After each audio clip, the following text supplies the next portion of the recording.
Another year comes to a close, and once again it's time for my top 10 favorite movies of a year this year, 2015. I love my top 10 list, so I'm gonna get right into this, but first of all, we need some preliminaries, some ground rules here between us. First of all, I have not seen every movie that has come out in 2015. I know this. This happens every year. Every year there are movies I don't see. It's okay. The world has kept spinning every year I've done this, which is about half a decade. It will continue to spin this next year because of it. I also know and accept that I have seen every movie I'm going to see in 2015, so there is very little reason to postpone this video any longer. And every year there is that one movie that gets a limited release in December and then gets a wider release in January, and I don't get to see it until January after I do my top 10 favorite movies of that year. This year, it's The Revenant. I don't know if The Revenant would make my top 10 list. I haven't seen it. I'm not psychic, but so happens I won't see it until January. Sorry about that. I really want to see The Revenant. But of the movies I have seen this year, these are my 10 faves. And remember, this is my very subjective top 10 list. These are not reviews of the movies. In fact, the movies on this list, they might not have the best acting. They might not have the most solid script. They might not have the best cinematography. They don't need it in order to be my favorites. This is my list. This is what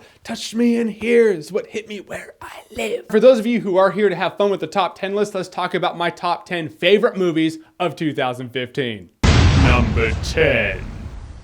Starting off this list is Bridge of Spies. I ultimately rolled a 3-sided dice for number 10. I do that every year. It's like these movies could all be number 10, but in this one, I'm doing Bridge of Spies. Bridge of Spies was just an intriguing movie. I love the Cold War era. I love the conflict. I love the strife. I love how no shots were fired. It was just all espionage and information. And Steven Spielberg showed us he's still got it. He can direct tension. He can make us root for a normal guy who shouldn't be in that situation, who was the perfect guy to negotiate that situation.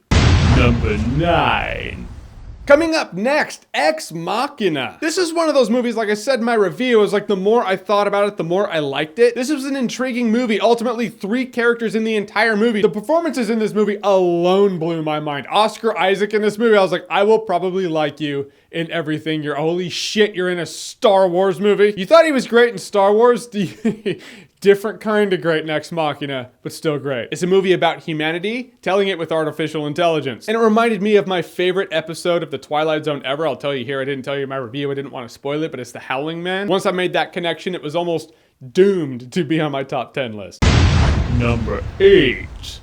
Coming up next was the surprise of the summer for me, straight out of Compton. This movie was an interesting biopic. Not gonna lie, in the neighborhood I grew up in, they were the ones stomping on the NWA CDs. It was really fascinating for me to see a fictionalized version of what happened from the other side of the fence. I enjoyed it. I was intrigued. I was hooked. I loved the music. I'm not gonna lie to you, I bought the NWA CD. It's in my car right now. I listen to it quite often.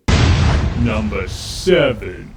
Next one on our list, James Bond got a facelift for a new generation. Kingsman: The Secret Service. This was the most fun I've had in a spy movie that knew it was a ridiculous spy movie. A movie very rarely knows exactly what it is. This movie knew it was James Bond for a new generation. It had cool gadgets. It had kick-assery. It had a ridiculous bad guy who ate McDonald's. The church shootout scene alone in Kingsman probably gave it a place in my top 10 list. The last shot in this movie is admittedly a bit awkward. But who cares? The rest of the movie's so kick-ass. Number 6.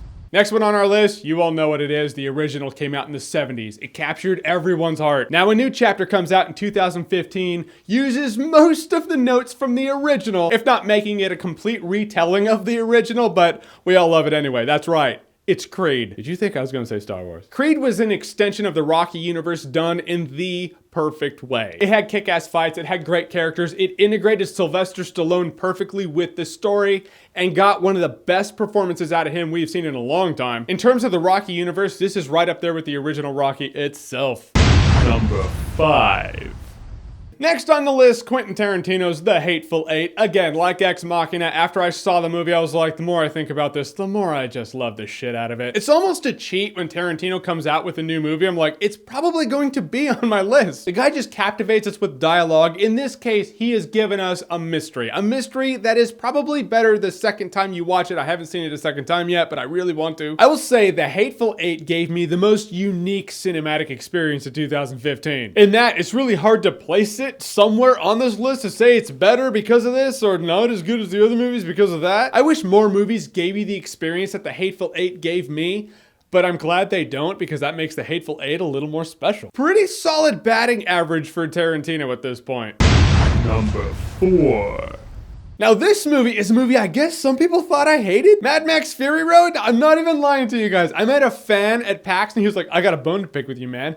How come you didn't like Mad Max Fury Road? I was like, what? Yeah, it's really weird. I guess like when I said I'd buy Mad Max Fury Road on Blu-ray, it meant, hey, I only buy shitty movies? No, not the case. I buy movies that are pretty fucking cool. Mad Max Fury Road is one of those movies. Mad Max Fury Road was exciting. It was fun. It was like, what? The movie doesn't stop. It is a kick-ass, cool-ass movie that showed us that practical effects, hey, guess what? It makes the movie better. And again, like apparently most movies on this list, the more I watched it, the more I was like, oh yeah, it's great, it's better. Another fun movie that knows it's a fun kick-ass movie. You can't ask for more than that. Number 3.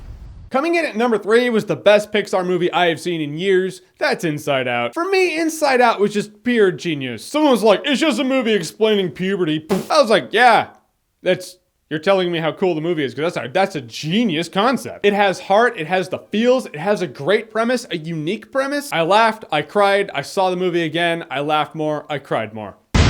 Number 2. All right, like usual, number 2 and number 1, I almost had to flip a coin to see what went where, because I loved both for very different reasons. Coming in at number 2, that's The Martian. Unlike most movies I watch, I actually read the book before I saw the movie because it just sounded like a genius concept. So I read the book and it was a great book. And then I saw the movie and it was a great movie based on a great book that I read. This is an updated version of the man versus nature tale. It was funny, it was intense, again, it was heartfelt. It is a guy alone on Mars who is doomed to die, but he has to science the shit out of that situation to live. A worthy fight for life if ever there was one.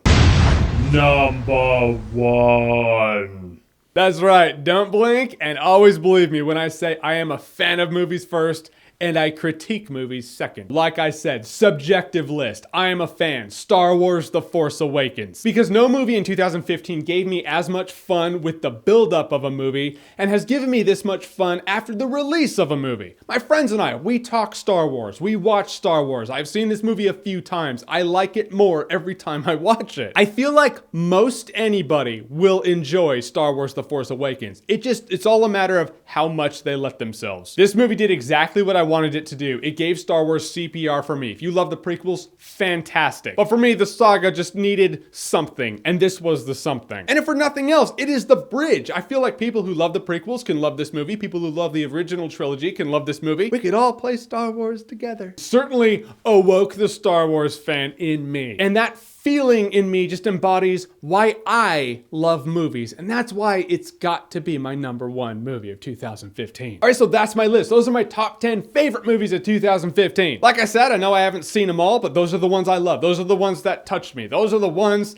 that made me go, yeah, movies. Another year down, another fun year on YouTube, but what is your top 10 list? What are your top 10 favorite movies of 2015? Whatever they are, comment below, let me know. Do you agree with my list? Great, let me know. Do you not agree with my list? Great, let me know. It's cool if you disagree, but if you're gonna be a dickbag about it, please go fuck yourself. You can disagree without being a dickbag, I'm just saying. We all wanna have fun here, so don't be a cock. However, I hope you had a great year of movies in 2015. I do wanna hear what your list is, and as always, if you like what you've seen here and you wanna see more, click right here to see more.